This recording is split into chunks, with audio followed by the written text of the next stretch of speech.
The Manitowish Waters Historical Society would like to welcome you to the screencast Threads of History, our current series, The History and Evolution of the Manitowish Chain. This is the third episode on Ojibwa travel. If you look at the map below, it's an 1843 journal map with the Nicolay expedition.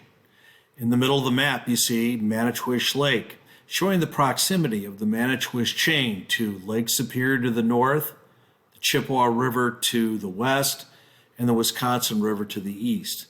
Ojibwa travel allowed for easy movement between all of these watersheds. The George Brown Museum in Lac de Flambeau gives us some real insights to the kind of water travel that the Ojibwa used. Hanging above is a classic birch bark canoe. Below, in the main part of the display, is a dugout canoe found along Strawberry Island on Flambeau Lake, filled with all sorts of fur trade artifacts. This was an amazing discovery. Birch bark canoes were the primary means of transportation on lakes, rivers, and streams.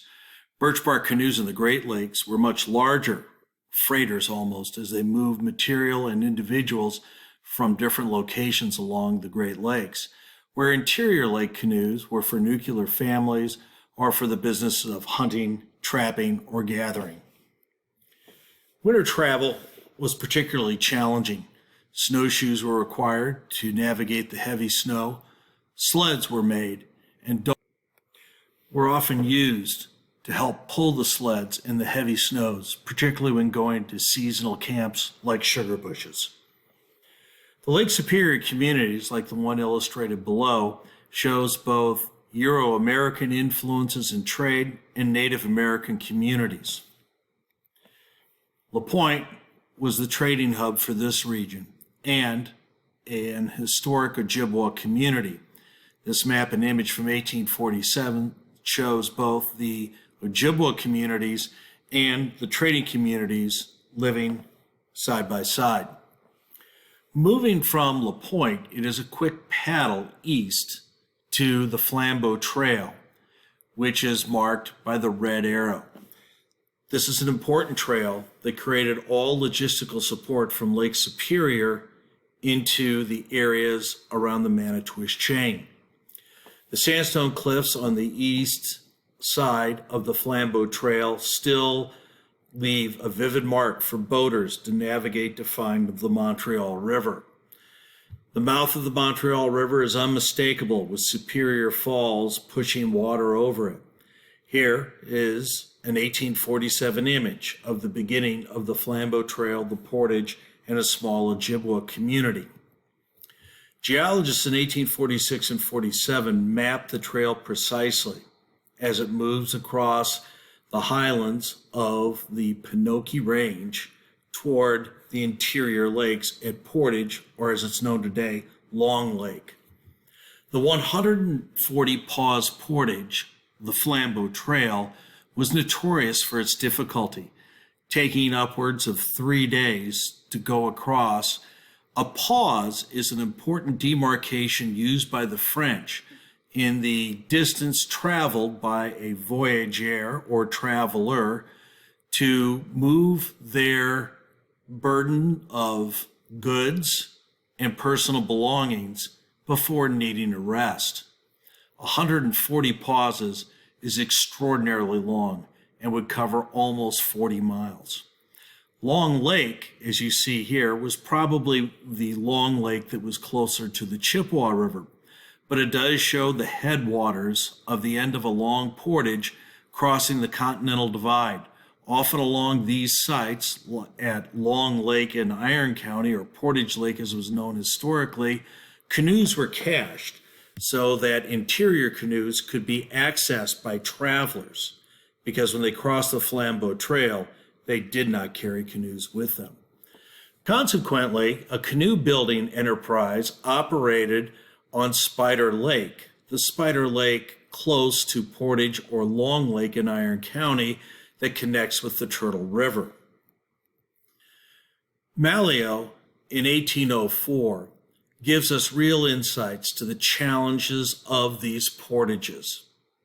I quote, "Of all the spots and places I've seen in my 13 years of travels, this is the most horrid and most sterile. The portage road is truly that to heaven because it is narrow, full of turned over trees, obstacles, thorns, and muskegs. Men who go over it loaded and are obliged to carry baggage over it certainly deserve to be called men." This quote is frequently used by historians and canoeing enthusiasts to really convey the challenges of the portage. The image below is from Six Paws Portage, which went from Mercer Lake to the Manitowish River. Importantly, Malio makes an error by just citing men. Women, particularly Native American women or Ojibwa, were renowned for their skills on portages. Upon our expedition, I saw an old woman over 70 years of age with a pack weighing from 80 pounds to 100 pounds. She carried the whole portage. A.B. Gray, 1846, and this is an accounting of an Ojibwa woman moving a heavy load over the very long Flambeau Trail. Another great quote comes from the Allen expedition of 1832.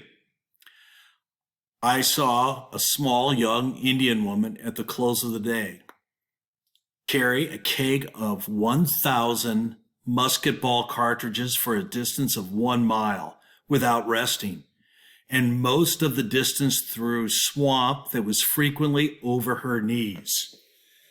It is an interesting image that Allen conveys, this Ojibwa woman moving through a heavy swamp, leaving in her wake soldiers in the United States Army collapsed from exhaustion.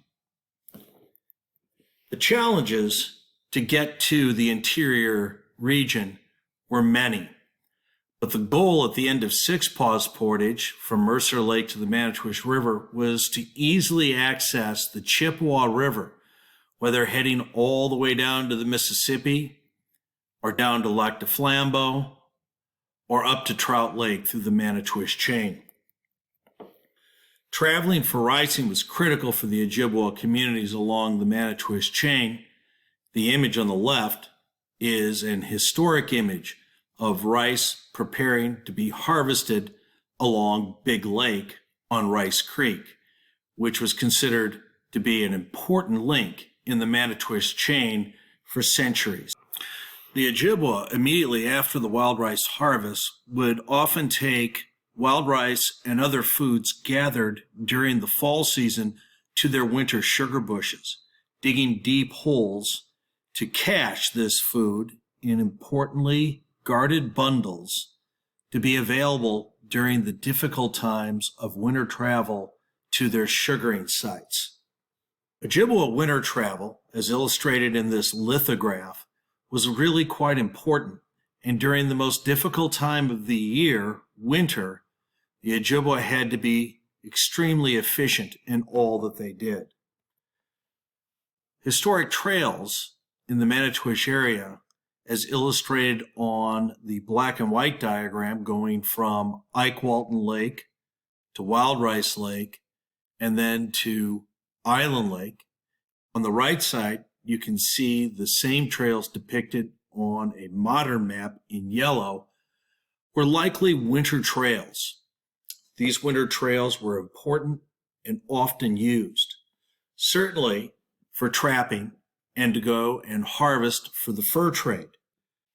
But more likely, this was a key route to the Manitowish Chain's numerous sugar bush areas, particularly one on the east bank of Island Lake. Another important trail system that relates to the Manitowish Chain was the portage from Rest Lake to South Turtle Lake.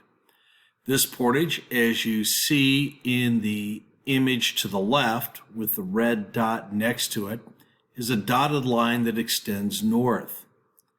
Looking to the right, you can see an 1862 survey that was conducted by the United States government, illustrating the precise line over 40 markers as the trail bisects each section of land. Notice that there's a spur that heads east that's marked by a red arrow at its termination.